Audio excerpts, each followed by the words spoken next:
नमस्कार, मैं हूं सोना सिंह चौधरी और आज हम बात करेंगे लेफ्टिनेंट जनरल जगजीत सिंह अरोड़ा के बारे में। वह भारतीय अफसर जिसकी रणनीति ने दिलाई थी बांग्लादेश को आजादी।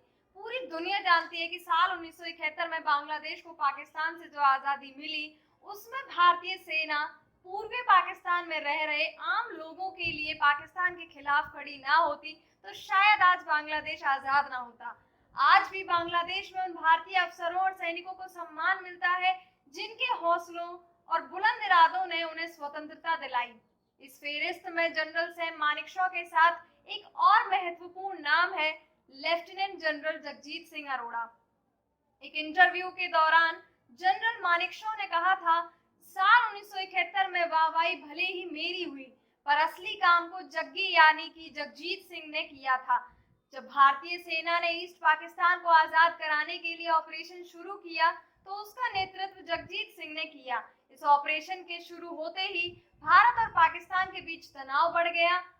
भारत उन पर किसी तरह दबाव बनाना चाहता था ताकि वे ईस्ट पाकिस्तान में रह रहे लोगों पर हो रहे अत्याचारों को खत्म कर उन्हें स्वतंत्रता दे।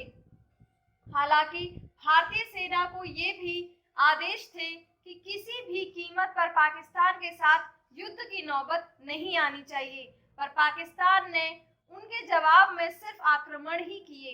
ऐसे में जगजीत सिंह ने सिचुएशन को संभालने के लिए रणनीति बनाई।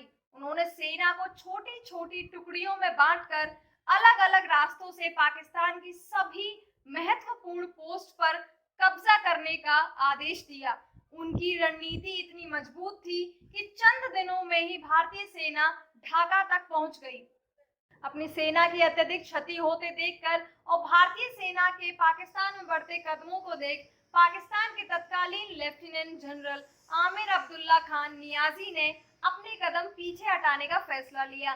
नियाजी ने जगजीत सिंह को एक वायरलेस संदेश भेजा कि पाकिस्तानी सेना आत्मसमर्पण करने के लिए तैयार है, भारतीय सेना अपनी गतिविधियां रोक दे। इसके बाद जगजीत सिंह ने संदेश भेजा कि यदि वे ऐसा करना चाहते हैं तो भारतीय सेना भी उनकी सरहद छोड़ देगी। इसके बाद तुरंत दिल्ली से समझौते के दस्तावेज भिजवाए गए और जगजीत सिंह ने इस दस्तावेज में यह भी लिखवाया कि अगर कोई पाकिस्तानी अफसर या सैनिक उनके सामने समर्पण करेगा तो वे जिनीवा समझौते के अनुसार उनकी सुरक्षा की जिम्मेदारी भी लेंगे। उन्होंने यह भी कहा कि भारतीय सेना रेस कोर्स की सुरक्षा की जिम्मेदारी लेगी और आत्मसमर्पण वही होगा ताकि बांग्लादेश के लोगों को पता चले कि वो आजाद हो गए हैं। मैं किसी कमरे में नहीं बल्कि आम लोगों के बीच में आत्मसमर्पण स्वीकार करूंगा। जब नियाजी का सरेंडर लेने के लिए ढाका जाने की बात आई तो वो अपने साथ अपनी पत्नी भगवंत कौर को भी ले गए। हालांकि उनके इस फैसले की कुछ साथियों ने आलोचना भी की, पर इस निर्णय के पीछे की वजह लोगों को बाद में समझ आई।